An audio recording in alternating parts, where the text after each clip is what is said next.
नियम किस वर्ष बनाया गया? Wild life protection act. कौन सा? Wild life protection act. याद करो दोस्तों, 1972 में एक सम्मेलन हुआ था, उसका नाम था स्टॉकहोम सम्मेलन। क्या नाम था?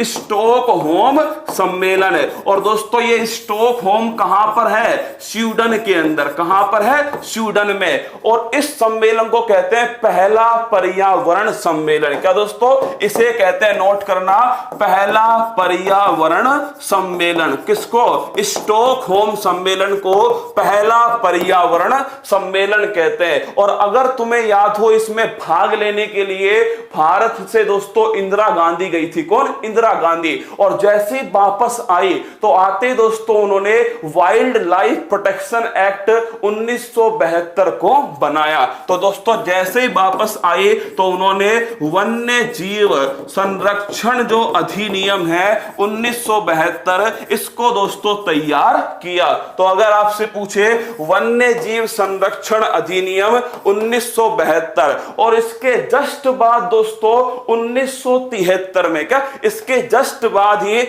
1973 में प्रोजेक्ट टाइगर। कौन आया? प्रोजेक्ट टाइगर जो है वो 1973 में आया। और फिर 1986 में, कब? फिर 1986 में दोस्तों आपसे पूछे पर्यावरण संरक्षण अधिनियम। कौन सा है? पर्यावरण संरक्षण जो अधिनियम है ये दोस्तों 1986 के अंदर सामने आया। तो चारों पॉइंट इंपॉर्टेंट है। आंसर हो गया इसका 1972। क्या? 1972 में वन्य जीव संरक्षण अधिनियम। ध्यान रखना सवाल को, वन्य जीव संरक्षण अधिनियम 1972। कब? 1972। पर्यावरण संरक्षण अधिनियम 1986। अगर आपसे पूछे स्टॉकहोम सम्मेलन 1972। अगर आपसे पूछे प्रोजेक्ट टाइगर, ये दोस्तों 1973। अगला क्वेश्चन देखिए, प्रथम पर्यावरण सम्मेलन का आयोजन कहां पर किया गया? मैंने आपसे अभी कहा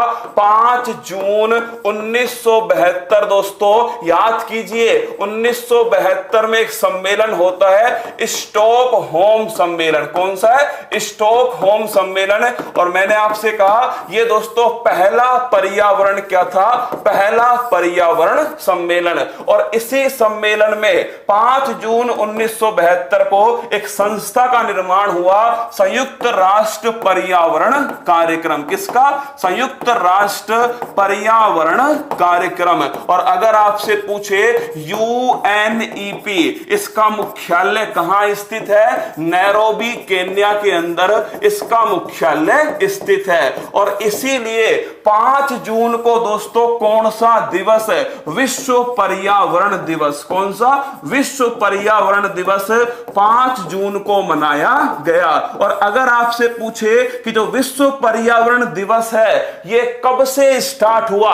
अरे 1992 नहीं है, मैंने नहीं पूछा पृथ्वी दिवस। पृथ्वी दिवस पूछता ना तो आंसर होता आपका 1992। मैंने केवल इतना पूछा है आपसे, पहला पर्यावरण सम्मेलन। अगर आपसे पूछे विश्व पर्यावरण दिवस, ये दोस्तों 1974 में पहली बार मनाया गया। और इसकी अध्यक्षता किसने की थी? अमेरिका ने दोस्तों इसकी अध्यक्षता की। और अभी आपसे पूछे 2021 में किसने अध्यक्षता की है? नल्ला पाकिस्तान ने की है। और 2018 में दोस्तों लिखना, भारत ने इसकी अध्यक्षता की थी। सारे पॉइंट आपके लिए अति महत्वपूर्ण होने वाले। पहला अमेरिका, 2021 में पाकिस्तान, और अगर आप पूछे 2018 में दोस्तों ये भारत ने इसकी अध्यक्षता की थी। तो इस क्वेश्चन का आंसर तो क्या हो गया? ऑप्शन नंबर डी, स्टॉकहोम इसका आंसर हो गया। पर 2 ऑप्शन और महत्वपूर्ण है। जब 1972 में यह सम्मेलन हो गया था ना, उसके 20 वर्ष बाद, क्या 1972 में हुआ दोस्तों स्टॉकहोम सम्मेलन। इसके जस्ट 20 वर्ष बाद 1992 में हुआ दोस्तों रियो सम्मेलन। क्या हुआ?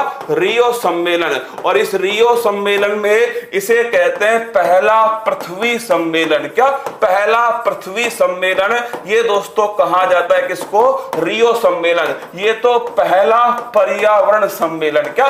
पहला पर्यावरण सम्मेलन वो दोस्तों स्टॉकहोम सम्मेलन है 1972 का। 1992 रियो सम्मेलन। ये दोस्तों रियो कहां पर है? ब्राजील के अंदर, पहला पृथ्वी सम्मेलन। फिर 1992 के बाद दोस्तों सन 2002 में कहां सम्मेलन हुआ? जोहान्सबर्ग। कहां हुआ? जोहान्सबर्ग में। और ये जोहान्सबर्ग कहां है? South Africa. और फिर दोस्तों 10 साल बाद 2012 में वापस से दोस्तों सम्मेलन हुआ रियो। इसका नाम क्या था? इसका नाम था, ये देखो 1992 में रियो हुआ। इसके कितने वर्ष बाद? इसके 20 वर्ष बाद दोस्तों कौन सा सम्मेलन हुआ? 2012 का रियो। मतलब कितने साल बाद? 20 वर्ष बाद। तो इसे कहते हैं रियो 20। क्या? इसे कहा जाता है दोस्तों रियो 20, जो 2012 के अंदर हुआ था। ये चारों की चारों बातें आपको ऐसी लाइन से याद होनी चाहिए, ऐसे के ऐसे। स्टॉकहोम 1972, रियो सम्मेलन 1992, पहला पृथ्वी सम्मेलन जोहान्सबर्ग 2002 और रियो 20 दोस्तों ये 2012। चारों की चारों पॉइंट अति महत्वपूर्ण हैं। अब देखिए रियो दी जेनरियो हो गया, जोहान्सबर्ग हो गया, स्टॉकहोम जो है वो इसका सही आंसर हो गया। आगे बढ़िएगा, अगला क्वेश्चन, सत्य को पहचानिए। क्या? सत्य को पहचानना है। प्रोजेक्ट टाइगर 1972 में भारत में प्रारंभ हुआ। सलीम अली को टाइगर मैन ऑफ इंडिया कहा जाता है। भारत की पहली बाघ परियोजना जिम कार्बेट उत्तराखंड में प्रारंभ की गई। विश्व बाघ दिवस 12 अगस्त को मनाया गया। कुल मिलाकर ये क्वेश्चन किसकी जानकारी है? टाइगर जो है दोस्तों इसकी जानकारी है। पहला क्वेश्चन तो आपसे पूछे विश्व टाइगर डे कब मनाया जाता है? तो ये मनाते हैं दोस्तों 29 जुलाई। क्यों मनाते हैं? 29 जुलाई 2010 को एक सम्मेलन होता है जिसका नाम है सेंट पीटर्सबर्ग सम्मेलन। कौन सा है? सेंट पीटर्सबर्ग सम्मेलन। कहां पर हुआ? रूस में। अति महत्वपूर्ण क्वेश्चन है, अति महत्वपूर्ण। अगर आपसे पूछे 29 जुलाई 2010 को कौन सा सम्मेलन हुआ था? सेंट पीटर्सबर्ग सम्मेलन। और सेंट पीटर्सबर्ग कहां पर है? रूस में। इसीलिए 29 जुलाई को कौन सा दिवस बनाते हैं? टाइगर डे बनाया जाता है। और इस सम्मेलन में दोस्तों कहा गया कि 2022 तक टाइगर की जो संख्या है इसे दोस्तों डबल कर दिया जाएगा। क्या? 2022 तक टाइगर की संख्या को डबल कर देंगे। अगर आपसे पूछे दोस्तों ये जो प्रोजेक्ट टाइगर है, कौन सा? प्रोजेक्ट टाइगर, ये कब स्टार्ट हुआ? 1973। कब? 1973। और अगर आपसे पूछे किसके प्रयास से स्टार्ट हुआ, तो प्रयास लिखना दोस्तों ये था कैलाश सांखला। किसका? कैलाश सांखला। इसीलिए कैलाश सांखला जो जोधपुर के हैं इन्हें दोस्तों कहते हैं टाइगर मैन ऑफ इंडिया। क्या बोलते हैं? Tiger man of India. और अगर आपसे पूछे इस प्रोजेक्ट टाइगर के द्वारा, क्या प्रोजेक्ट टाइगर के द्वारा पहला टाइगर प्रोजेक्ट कहां स्टार्ट किया गया? Jim Corbett. कहां पर? Jim Corbett. और ये दोस्तों कहां स्थित है? उत्तराखंड के अंदर स्थित है। पहला पॉइंट तो टाइगर डे कब मनाते हैं? 29 जुलाई को। क्यों मनाते हैं? क्योंकि सेंट पीटर्सबर्ग घोषणा पत्र। कब तक टाइगर की संख्या डबल करनी है? 2022 तक। दोस्तों project tiger 1973, Kailash Sankhala tiger man of India और पहला tiger project Jim Corbett national park. अब देखो प्रोजेक्ट टाइगर 1972 में शुरू हुआ। सलीम अली इन्हें कहते हैं दोस्तों वर्ल्ड मैन ऑफ इंडिया। क्या बोलते हैं? World man of India Salim Ali को कहा जाता है। भारत की पहली बाघ परियोजना जिम कार्बेट उत्तराखंड में प्रारंभ होती है। विश्व बाघ दिवस 12 अगस्त को नहीं मनाते, 12 अगस्त को तो दोस्तों हाथी दिवस दिवस कौन सा है? 12 अगस्त को, तो नोट कर लेना, हाथी दिवस जो है वो दोस्तों मनाया जाता है। तो आंसर क्या हुआ?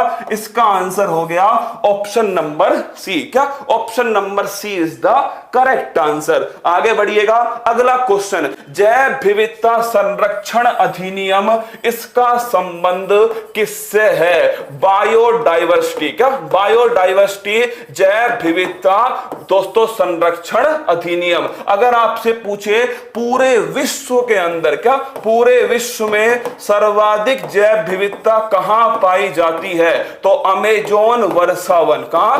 अमेजोन वर्षा वन।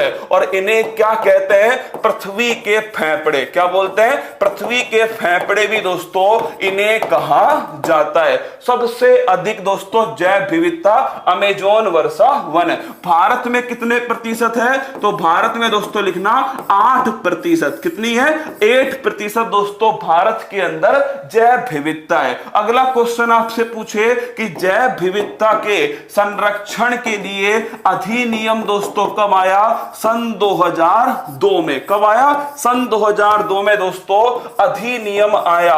और नोट करके लिखना, अगर आपसे पूछ ले कि इस अधिनियम के द्वारा जैव विविधता बोर्ड कब बनाया गया? सन 2003 में। इस क्वेश्चन को ध्यान रखना, अगर आपसे पूछे राष्ट्रीय जैव विविधता बोर्ड, क्या राष्ट्रीय जैव विविधता बोर्ड ये दोस्तों बनाया गया सन 2003 में। और अगर आपसे पूछे जैव विविधता का वर्ष कौन सा है? सन 2010। क्या? अगर आपसे पूछे जैव विविधता का वर्ष कौन सा है? यह है दोस्तों सन 2010। तो देखिए 1972 क्यों लिखा है मैंने? क्योंकि वन्य जीव संरक्षण अधिनियम कौन सा है? वन्य जीव संरक्षण अधिनियम 1972। 1986 पर्यावरण संरक्षण अधिनियम। कौन सा? पर्यावरण संरक्षण अधिनियम। सन 2002 दोस्तों ये जैव विविधता संरक्षण अधिनियम। और 2010 में जैव विविधता वर्ष। ऑप्शन नंबर सी जो है एकदम करेक्ट आंसर है। और जैव विविधता दिवस जो है 22 मई को मनाया जाता है। कब मनाते हैं? 22 मई को दोस्तों जैव विविधता दिवस मनाया जाता है। अगला क्वेश्चन देखिएगा, केवलादेव राष्ट्रीय उद्यान को विश्व धरोहर सूची में कब शामिल किया गया? यह क्वेश्चन आपसे क्यों पूछा गया है? पहली बात तो केवलादेव दोस्तों कहां पर स्थित है? भरतपुर में, राजस्थान में। कहां? भरतपुर राजस्थान में। और इसी का दूसरा नाम है घना पक्षी विहार। क्या? घना पक्षी विहार। दोस्तों हाल ही में यूनेस्को के अंदर किसको शामिल किया? यूनेस्को के अंदर दोस्तों आपके जो धोलावीरा स्थान है इसको शामिल किया हाल ही में, कुछ दिनों पहले।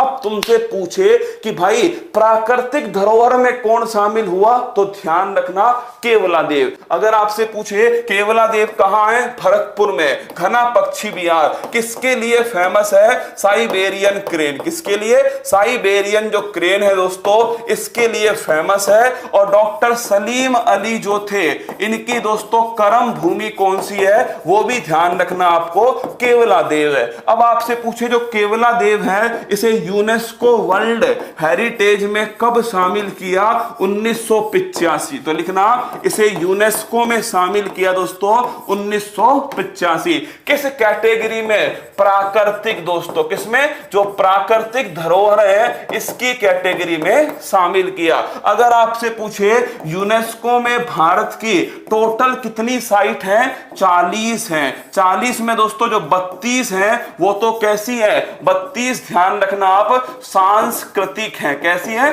कल्चरल हैं। अगर पूछे 7 दोस्तों ये आपके प्राकृतिक हैं। कैसी हैं? प्राकृतिक है। और एक दोस्तों ध्यान रखना ये मिक्स है, मिश्रित है। और कौन सी है? कंचनजंगा। और कंचनजंगा दोस्तों कहां स्थित है? सिक्किम के अंदर स्थित है कंचनजंगा। तो इस क्वेश्चन का आंसर क्या है? ऑप्शन नंबर सी 1985 दोस्तों केवलादेव राष्ट्रीय उद्यान किसमें शामिल हुआ है? यह ध्यान रखना यूनेस्को वर्ल्ड हेरिटेज में शामिल हुआ। किस कैटेगरी में शामिल हुआ? तो प्राकृतिक धरोहर दोस्तों इस कैटेगरी में शामिल किया गया। अगला क्वेश्चन देखिए आपके सामने, आर्द्र भूमि के संरक्षण के लिए सम्मेलन कब हुआ?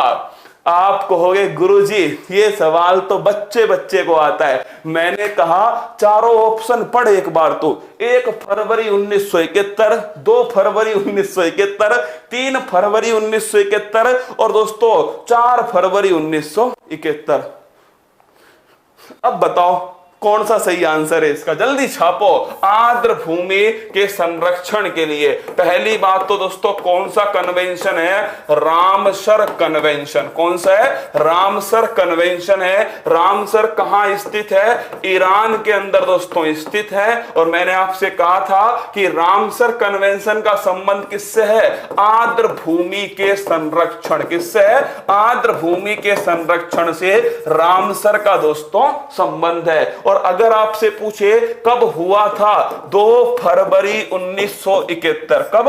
2 फरवरी 1971 ये दोस्तों रामसर कन्वेंशन हुआ था। इसीलिए 2 फरवरी को कौन सा दिवस बनाते हैं? Wetland day. कौन सा?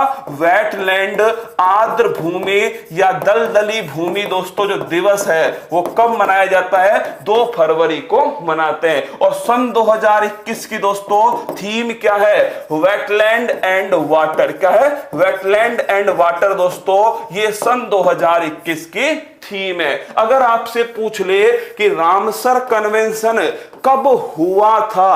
2 फरवरी 1971। और माय डियर रसगुल्ला कंफ्यूज कैसे नहीं होना? अरे यार कंफ्यूज होने वाली बात क्या इसमें? ये देखना एक बार कब हुआ था रामसर कन्वेंशन। ये देखो कब हुआ था। कब हुआ गुरुजी? 2 फरवरी को हुआ। कब हुआ? 2 फरवरी को हुआ रामसर कन्वेंशन। लागू कब हुआ? 1975। ये क्वेश्चन ध्यान रखना है आपको।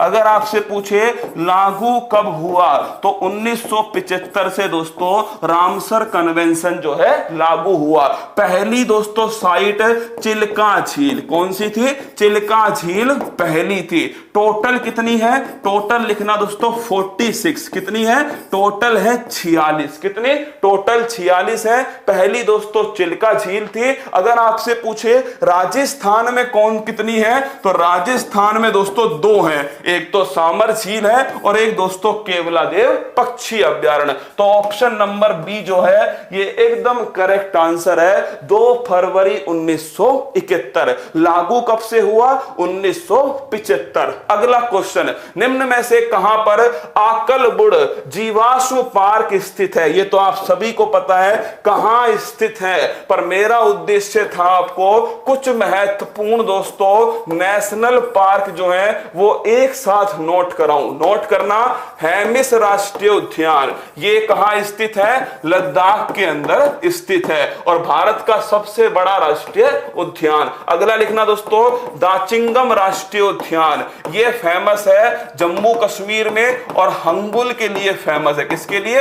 हंगुल के लिए। अगला नाम लिखना दोस्तों वो है आपका, ध्यान रखना, नामदफा राष्ट्रीय उद्यान। कौन सा है? नामदफा। ये स्थित है अरुणाचल प्रदेश। कहां है? अरुणाचल में। अगर आपसे पूछे काजीरंगा राष्ट्रीय उद्यान और दोस्तों देहिंग पटकई राष्ट्रीय उद्यान, ये दोनों लिख लेना, असम के अंदर स्थित है। काजीरंगा जो है ये एक सींग वाले गैंडों के लिए फेमस है। किसके लिए? एक सींग वाले गैंडों के लिए। इसके बाद दोस्तों सिमलीपाल राष्ट्रीय उद्यान, ये नोट करना आप, उड़ीसा के अंदर। कहां है? उड़ीसा के अंदर सिमलीपाल। अगला क्वेश्चन नोट करना दोस्तों, अगर आपसे पूछ ले कि ये वाला स्थान कहां पर है तो ये तो दोस्तों राजस्थान में जैसलमेर। कहां है? राजस्थान में जैसलमेर में है। और याद करो जीवाश्म का जो अध्ययन है इसे कहते हैं दोस्तों पैलिएंटोलॉजी। क्या? पैलिएंटोलॉजी कहा जाता है जीवाश्म के अध्ययन को।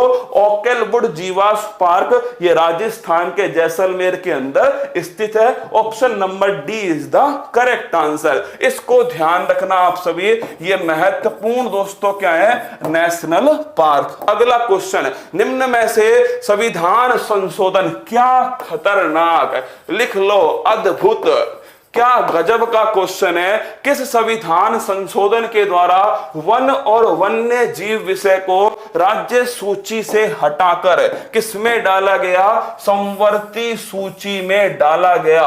खतरनाक क्वेश्चन दोस्तों, अगर आपसे पूछे वन और वन्य जीव विषय, क्या वन और वन्य जीव विषय, इसको राज्य सूची से निकालकर संवर्ती सूची में, मतलब कि दोस्तों वन और वन्य जीव पहले किस सूची में थे? तो नोट करना, मूल संविधान में दोस्तों ये किस सूची में थे? राज्य सूची में। किसमें थे? राज्य सूची में। इन्हें दोस्तों 42वां संविधान संशोधन, कौन सा है? 42वां संविधान संशोधन 1976, इसके द्वारा इन्हें संवर्ती सूची में दोस्तों डाला गया। केवल इसे नहीं, इसके अलावा दोस्तों शिक्षा को भी किसमें डाला गया? शिक्षा को भी ध्यान रखना, संवर्ती सूची में डाला गया। किसके द्वारा?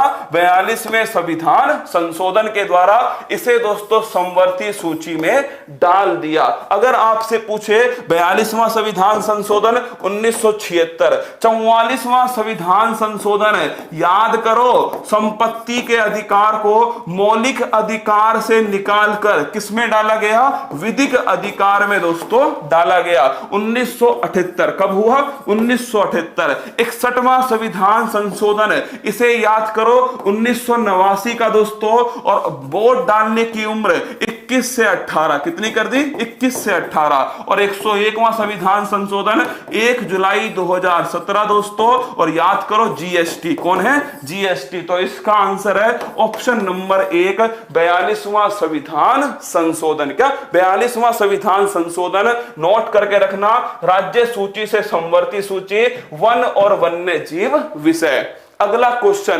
भारतीय वन रिपोर्ट कितने वर्षों में जारी की जाती है? सवाल कोई भी हो गुरुजी, ये सवाल अति महत्वपूर्ण है। कौन सा है? भारतीय वन रिपोर्ट। पहली बात तो दोस्तों इसे जारी कौन करता है? तो लिख लेना, भारतीय दोस्तों जो वन सर्वेक्षण जो विभाग है, क्या जो वन सर्वेक्षण विभाग है, कहां पर स्थित है? यह स्थित है मेरे दोस्तों देहरादून। कहां पर है? देहरादून में है। देहरादून कहां है? उत्तराखंड के अंदर। तो अगर आपसे पूछे भारतीय वन रिपोर्ट जारी कहां से होती है?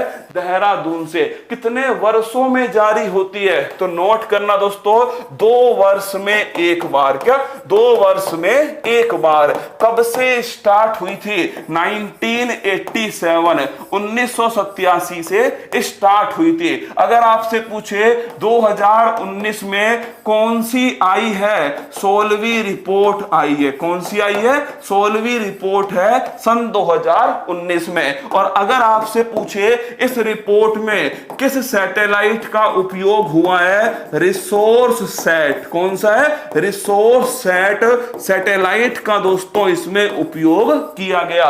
हर लाइन जो है ना, हर लाइन अपने आप में कहीं ना कहीं क्वेश्चन है। पहला क्वेश्चन वन सर्वेक्षण विभाग, अगर आपसे पूछे कहां दोस्तों? देहरादून में। कितने वर्षों में एक बार? 2 वर्ष में एक बार। कब स्टार्ट होती है? 1987 में। दोस्तों 2019 में जो आई है वो कौन सी है? 16वीं। कौन सा सैटेलाइट उपयोग में हुआ?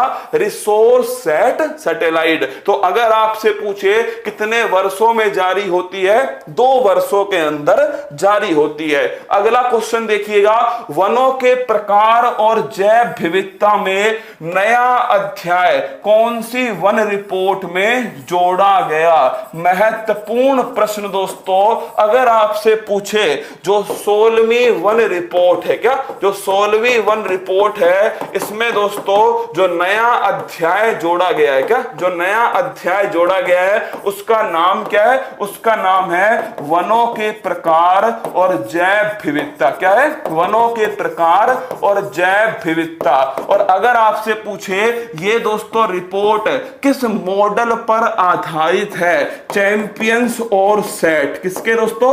चैंपियंस और जो सेट है इसके मॉडल पर दोस्तों आधारित है ये वन रिपोर्ट। तो ये भी ध्यान रखना, अगर आपसे पूछे ये रिपोर्ट किसके मॉडल पर आधारित है? चैंपियन और सेट मॉडल। अगर पूछे आपसे 16वीं वन रिपोर्ट का नया चैप्टर कौन सा है? वन के प्रकार और दोस्तों जैव विविधता। तो आंसर हो गया इसका ऑप्शन नंबर भी दोस्तों 16वीं रिपोर्ट में नया चैप्टर जोड़ा गया और वो है वनों के प्रकार और जैव विविधता।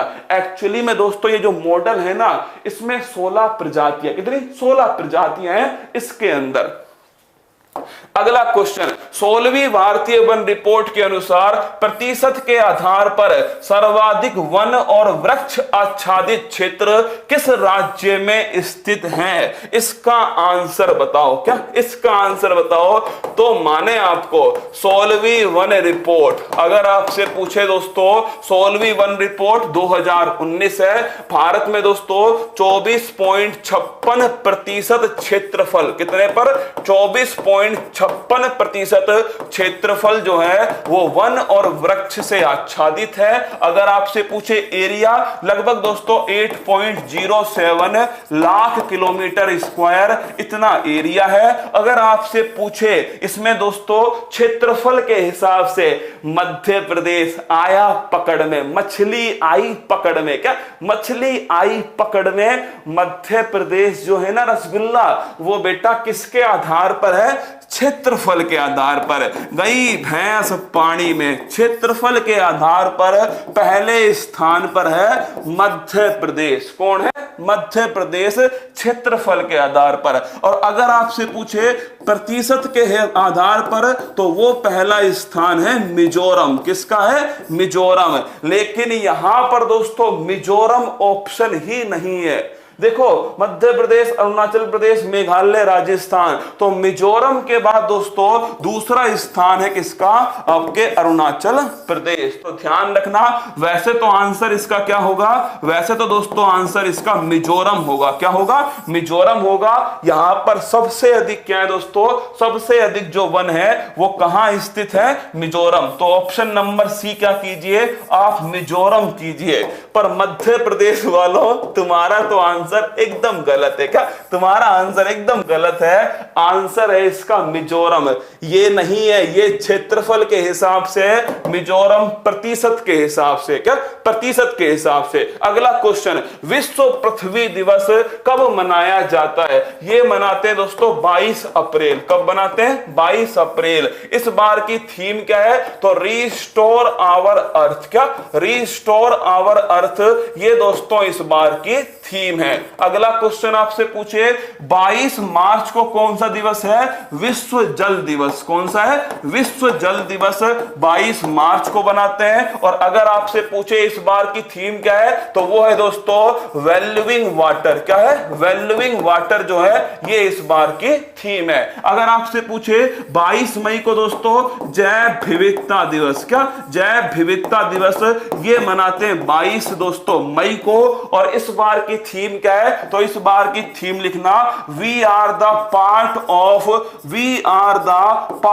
Of solution of nature. हम प्रकृति के समाधान का भाग है। क्या? अगर आपसे पूछे हम प्रकृति के समाधान का भाग है, हम प्रकृति के समाधान का दोस्तों भाग है। अगर आपसे पूछे 3 मार्च को कौन सा दिवस है, कमेंट बॉक्स में छाप के बताओ 3 मार्च को कौन सा दिवस है? इसका तो आंसर हो गया 22 अप्रैल। क्या है? 22 अप्रैल इसका सही आंसर है। विश्व पृथ्वी दिवस दोस्तों 22 अप्रैल को मनाया जाता है। अब कमेंट बॉक्स में बताओ बिल्कुल वन्य जीव दिवस लिखना दोस्तों। वाइल्ड लाइफ डे कौन सा है? वाइल्ड लाइफ डे जो है ये मनाते हैं 3 मार्च को। और ये लिख लेना दोस्तों, अगर आपसे पूछे इस बार की थीम क्या है, तो लिख लेना वन और आजीविका। क्या दोस्तों? ये इस बार की थीम है। अगला क्वेश्चन देखिए, नेक्स्ट क्वेश्चन, अम्लीय वर्षा का क्या कारण है? तो नोट करना दोस्तों, जो एसिड रेन है, ये सवाल बार बार आता है, ध्यान रखना इसको। एसिड जो रेन है इसे दोस्तों कहते हैं इमारतों का कुष्ठ रोग। क्या बोलते हैं? इमारतों का कुष्ठ रोग। अगर आपसे पूछे इसका कारण कौन से अम्ल है, तो लिखना सल्फ्यूरिक अम्ल है। और साथ में दोस्तों कौन सा अम्ल है? सल्फ्यूरिक अम्ल के साथ में नाइट्रिक अम्ल। कौन सा है? नाइट्रिक अम्ल। अगर आपसे पूछे सल्फ्यूरिक अम्ल का मतलब H2SO4, नाइट्रिक अम्ल का मतलब HNO3। अगर आपसे पूछे कौन सी दो गैस हैं, ये तो दोस्तों SO2 है और ये गैस है NO2। कौन सी है? NO2, मतलब सल्फर डाइऑक्साइड और दोस्तों नाइट्रोजन डाइऑक्साइड। तो दो कारण है इसके, सल्फर डाइऑक्साइड और दोस्तों ध्यान रखना nitrogen dioxide. Option number D जो है ये एकदम सही आंसर है। ए और बी दोस्तों दोनों करेक्ट हैं। ध्यान रखना एसिड रेन के अंदर, किसमें? एसिड रेन के अंदर सल्फर डाइऑक्साइड, नाइट्रोजन डाइऑक्साइड दोनों सही हैं। ऑप्शन नंबर जो सी है ना, ये ध्यान रखना, ये कारण है ओजोन परत में छेद का। किसका? ओजोन परत जो है उसमें छेद का कारण कौन सा है? क्लोरोफ्लोरोकार्बन। और अगर यहीं पर लिखा होता, अगर यहीं पर लिखा होता फूल पत्ती वाली क्लास, क्या लिखा होता? फूल पत्ती वाली क्लास, ये किसका कारण है? ये लिखना दोस्तों पड़ोसी की नहीं, पेपर की खोपड़ी में छेद। क्या? पड़ोसी की खोपड़ी मत करना, पेपर की खोपड़ी में छेद का कारण। किसका? पेपर की खोपड़ी में छेद का कारण। तो ध्यान रखना ऑप्शन नंबर डी जो है एकदम सही आंसर है, सल्फर डाइऑक्साइड और दोस्तों नाइट्रोजन डाइऑक्साइड। सल्फ्यूरिक अम्ल और नाइट्रिक अम्ल, इसे ही कहते हैं एसिड रेन। अगला क्वेश्चन, इटाई इटाई बीमारी का संबंध किस प्रदूषक से है? पहली बात तो ध्यान रखना, वायु प्रदूषण में, वायु प्रदूषण को मापने में किसका उपयोग करते हैं? तो नोट करना दोस्तों, लाइकेन। किसका करते हैं? लाइकेन का करते हैं वायु प्रदूषण को मापने में। अगर आपसे पूछे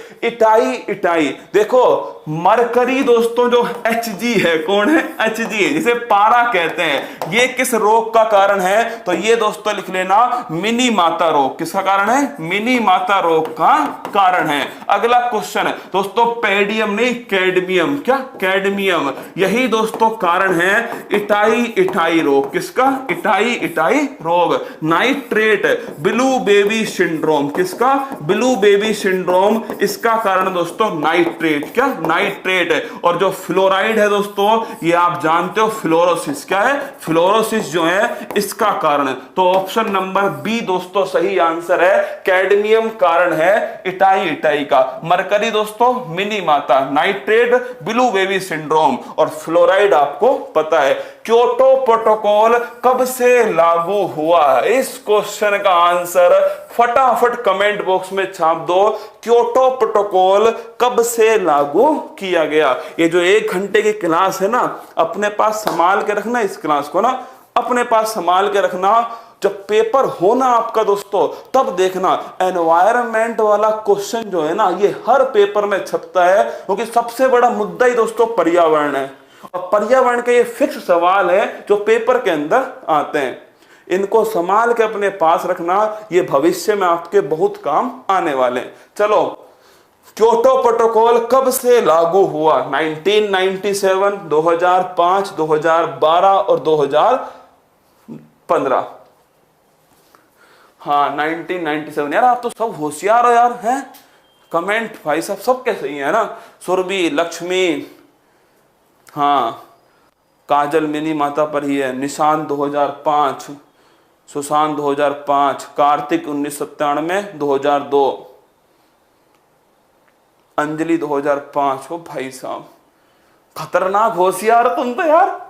अरे 1997 वालों, तुम तो ऐसा करो, पानी देखो पहले, है ना, ये गिलास देखो, फिर इसमें पानी देखो। क्या? इसमें पानी देखो और इसमें दोस्तों ऐसा करो, डुबकी मारो। क्या? 1-2 डुबकी मारो तुम इसके अंदर, है ना। अरे भाई, क्योटो प्रोटोकॉल पहली बात तो 1997 में हुआ। कब हुआ? 1997 में। क्योटो स्थान कहां पर है? जापान में। कहां है? जापान में। किसके लिए हुआ? ग्रीन हाउस गैस जो है इसके उत्सर्जन को कम करने के लिए। लागू कब से हुआ? 2005। कब से लागू हुआ? 2005 से लागू हुआ। तो ध्यान रखना, क्योटो प्रोटोकॉल हुआ कब था? 1997 में। पर भाई लागू कब हुआ था? ये लागू हुआ था, ध्यान रखना, 2005। कब से लागू हुआ? 2005 से लागू हुआ। ठीक है। अरे 2005। बना कब था? 1997। लागू कब से हुआ? 2005 से लागू हुआ। ठीक है। 2015 में क्या हुआ था? पेरिस समझौता। कौन सा? पेरिस समझौता जो है दोस्तों, जिसे तुम COP 21 कहते हो। क्या COP 21 कहते हो? ये 2015 के अंदर। अगला क्वेश्चन देखिए, मॉन्ट्रियल समझौते का संबंध किससे है? अगर आपको याद आए 16 सितंबर 1987, इस दिन दोस्तों मॉन्ट्रियल स्थान, कहां पर? मॉन्ट्रियल स्थान पर कनाडा के अंदर। कहां? कनाडा के अंदर दोस्तों एक प्रोटोकॉल होता है, एक समझौता होता है, उसका नाम है मॉन्ट्रियल समझौता। अगर आपसे पूछे क्यों किया गया, तो इसका उद्देश्य था ओजोन परत का संरक्षण। क्या था? ओजोन परत जो है इसका संरक्षण दोस्तों, इसका उद्देश्य था। इसीलिए 16 सितंबर को कौन सा दिवस है? ओजोन दिवस दोस्तों मनाया जाता है 16 सितंबर को। आपके दिमाग में क्वेश्चन आया होगा, ये ओजोन परत कहां होती है? तो नोट करना दोस्तों, ये जो ओजोन परत है ना, ये होती है समताप मंडल में। कहां होती है? समताप मंडल, स्ट्रेटोस्फीयर में। अगर आपसे पूछे ये किसको रोकती है? परावैंगनी किरणों को रोकती है। किसको? परावैंगनी अल्ट्रावायलेट। इससे कौन सी बीमारी होती है? स्किन का कैंसर। किसका दोस्तों? स्किन का कैंसर होता है अल्ट्रावायलेट परावैंगनी किरणों से। इसके संरक्षण के लिए 16 सितंबर 1987 को किस पर प्रतिबंध लगाने के लिए कहा गया? क्लोरोफ्लोरोकार्बन। किस पर? CFC, जिसे दोस्तों क्या कहते हैं? क्लोरोफ्लोरोकार्बन। किसके ऊपर? क्लोरोफ्लोरोकार्बन।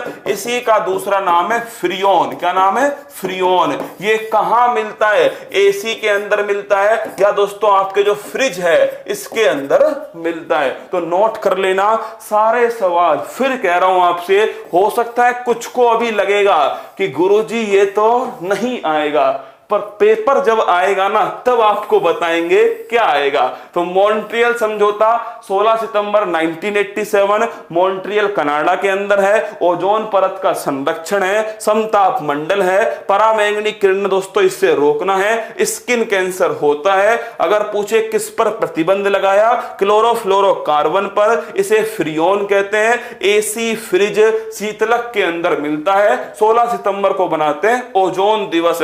ग्रीन हाउस गैस के उत्सर्जन को कम करने के लिए, तो नोट करना दोस्तों, इसके लिए हुआ क्योटो प्रोटोकॉल। कौन सा हुआ है? क्योटो प्रोटोकॉल, इसी के लिए किया गया। जैव विविधता संरक्षण, इसके लिए दोस्तों कौन सा हुआ है? Nagoya protocol. कौन सा हुआ? Nagoya protocol. और अगर आपसे पूछे आपदा प्रबंधन, पहली बात तो इसका अधिनियम कब आया? 2005 में। कब आया? डिजास्टर रेस्पॉन्स फोर्स है, 2005 का अधिनियम है। और इसके लिए दोस्तों कौन सा फ्रेमवर्क है? Sendai framework. कौन सा है? Sendai framework. जापान के अंदर स्थान है सेंडाई। कहां है? जापान में स्थान है सेंडाई। 2005 का अधिनियम है और जापान में सेंडाई फ्रेमवर्क का उद्देश्य है आपदा प्रबंधन। अगला क्वेश्चन देखिएगा, COP 26 का संबंध किस संस्था से है? अब देखिए, एक संस्था है दोस्तों, उसका नाम है UNFCCC। क्या नाम है? United nation. क्या नाम है? United nation. SI के एग्जाम में ये क्वेश्चन पूछा गया। United nation framework. क्या? United nation framework convention to climate change, ये इसकी फुल फॉर्म है। अगर आपसे पूछे इस संस्था का संबंध किससे है? जलवायु परिवर्तन। किससे है? जलवायु परिवर्तन से संबंधित है। इसकी स्थापना 1994 में होती है। कब होती है? 1994 में। अगर आपसे पूछ ले दोस्तों इसका वर्तमान में मुख्यालय कहां पर है, तो 1995 से इसका मुख्यालय बोन जर्मनी के अंदर है। कहां? इसका जो सचिवालय है वो बोन जर्मनी के अंदर है। इसकी जो बैठक होती है उन बैठक को कहते हैं दोस्तों COP। क्या? इसकी जो बैठक होती है उन्हें कहते हैं COP, सीओपी। सीओपी का मतलब कॉन्फ्रेंस ऑफ पार्टीज। क्या? कॉन्फ्रेंस ऑफ पार्टीज, ये दोस्तों इसका मतलब होता है। और अगर आपसे पूछे कि सीओपी 26 जो है ये दोस्तों कहां पर आयोजित होगी, तो नोट करना, ये आयोजित होगी ग्लासगो। कहां पर होगी? ग्लासगो। कोप 25 का आयोजन कहां हुआ दोस्तों? इसका आयोजन हुआ सन 2019 में मैड्रिड। कहां हुआ? मैड्रिड। और मैड्रिड किसकी राजधानी है? ये दोस्तों स्पेन की राजधानी है। और कोप 1 इसका आयोजन हुआ था दोस्तों बर्लिन के अंदर। कहां हुआ? बर्लिन। और बर्लिन दोस्तों किसकी राजधानी है? जर्मनी की राजधानी। तो इस क्वेश्चन का आंसर है UNFCCC। क्या? United nation framework convention to climate change. COP की full form conference of parties. अगर आपसे पूछे इसकी स्थापना 1994 में, और अगर पूछे कोप 26 दोस्तों ग्लासगो, कोप 25 मैड्रिड। कहां? मैड्रिड। और कोप 1 दोस्तों बर्लिन। कहां? बर्लिन। IUCN, ये ध्यान रखना, रेड डाटा बुक कौन जारी करता है? तो लिखना दोस्तों, जो रेड डाटा बुक है ये जारी करने की जो जिम्मेदारी है वो होती है IUCN। किसकी होती है? IUCN, इसकी जिम्मेदारी है रेड डाटा बुक। ये क्वेश्चन भी आपको ध्यान रखना है। अगला क्वेश्चन, भारत के नवीनतम वन, पर्यावरण और जलवायु परिवर्तन मंत्रालय के मंत्री कौन है? अगर आपसे पूछे दोस्तों वन, पर्यावरण और जलवायु परिवर्तन मंत्रालय, इसके मंत्री कौन है? धर्मेंद्र प्रधान। ये दोस्तों शिक्षा के मंत्री। किसके? शिक्षा के मंत्री हैं धर्मेंद्र प्रधान। प्रकाश जावड़ेकर पहले थे। गजेंद्र सिंह शेखावत दोस्तों ये जल शक्ति मंत्री। कौन है? जल शक्ति मंत्री हैं दोस्तों कौन? आपके गजेंद्र सिंह शेखावत है। और अगर आपसे पूछे भूपेंद्र यादव, भूपेंद्र यादव कहां हो? हाँ एकदम सही है, वर्तमान में कौन है? भूपेंद्र यादव दोस्तों इसके मंत्री हैं। कौन है? अरे प्रकाश जावड़ेकर पहले थे, पहले थे, है ना। भूपेंद्र यादव दोस्तों अब है ना, भूपेंद्र यादव अब है। तो इसका आंसर हो गया ऑप्शन नंबर डी। क्या? ऑप्शन नंबर डी इसका आंसर है। मैंने आपका 1 घंटा लिया। कितना? पूरा 1 घंटा लिया मैंने आपका, एक नहीं लिया ना, मैंने आपकी 55 मिनट लिए। क्या? 55 मिनट लिए हैं। और आप यकीन मानिए ये जो एनवायरमेंट में दोस्तों जो क्वेश्चन आते हैं ना, क्वेश्चन जो आते हैं एनवायरमेंट में, आप देखना जब कभी आपके कोई पेपर में आए ना क्वेश्चन एनवायरमेंट का, तो आप देखना कितने प्रश्न जो हैं वो ऐसे ही आते हैं। लगभग कह रहा हूं दोस्तों आपसे, ये एनवायरमेंट जो है ना ज्योग्राफी का सबसे बड़ा सेक्शन है। किसका? ज्योग्राफी का। मतलब इस